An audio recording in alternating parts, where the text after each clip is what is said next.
अगर मैं आपसे कहूं कि हम सब रोज एक ऐसी गलती करते हैं जो हमें धीरे धीरे बर्बादी की तरफ ले जाती है, और इस गलती के बारे में हजारों साल पहले ही श्री कृष्ण ने चेतावनी दे दी थी, तो क्या आप सुनने के लिए तैयार हैं? दोस्तों, महाभारत में एक समय ऐसा आया जब श्री कृष्ण ने अर्जुन को सिर्फ युद्ध जीतने का ही नहीं बल्कि जीवन जीने का सबसे बड़ा रहस्य बताया। पर समस्या ये है कि आज हम में से 99% लोग उस रहस्य को जानते हुए भी नजरअंदाज करते हैं, और यही है वो गलती जिसकी वजह से दुख, असफलता और पछतावा हमारे जीवन में आता है। तो चलिए एक स्टोरी के माध्यम से समझते हैं। गांव का एक लड़का, नाम था विशाल। वह मेहनती था, ईमानदार था, लेकिन एक आदत उसकी जिंदगी को धीरे धीरे तोड़ रही थी। जब भी कोई मुश्किल आती वह कहता, ये मेरी किस्मत है, मैं क्या कर सकता हूँ। वह अपने फैसलों को टालता और गलतियों की जिम्मेदारी लेने के बजाय हालात को दोष देता। समय बीतता गया और वही लड़का जो कभी बड़े सपने देखता था, एक दिन छोटे से कमरे में बैठकर अपनी अधूरी जिंदगी को देख रहा था। तभी उसके एक बुजुर्ग गुरु ने कहा,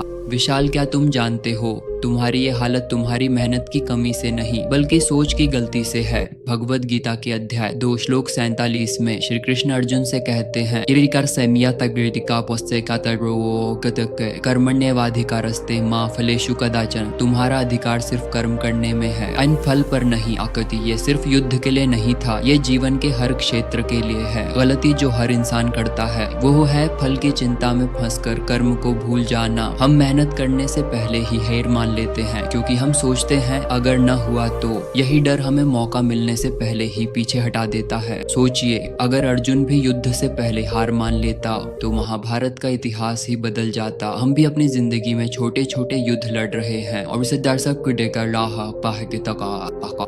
करियर में सफलता का युद्ध, रिश्तों को बचाने का युद्ध है, अपने सपनों को पूरा करने का युद्ध। लेकिन हम बार बार वही गलती करते हैं, नतीजों के डर में मेहनत को छोड़ देना। श्री कृष्ण हमें चेतावनी देते हैं, परिणाम की चिंता मत करो वरना तुम कर्म का रास्ता खो दोगे। आदिला दोस्तों, आज अगर आप किसी सपने के लिए मेहनत कर रहे हैं तो याद रखिए, कर्म आपका है, फल भगवान का। फल की चिंता करके मेहनत को कमजोर मत करो, क्योंकि हार सिर्फ वही मानता है जो कोशिश करना छोड़ देता है। तो आज का सवाल, क्या आप अपनी जिंदगी से इस गलती को हमेशा के लिए मिटाने के लिए तैयार हैं? अगर हाँ, तो आज से नतीजों के बारे में सोचने से पहले अपना पूरा दिल कर्म में लगा दीजिए।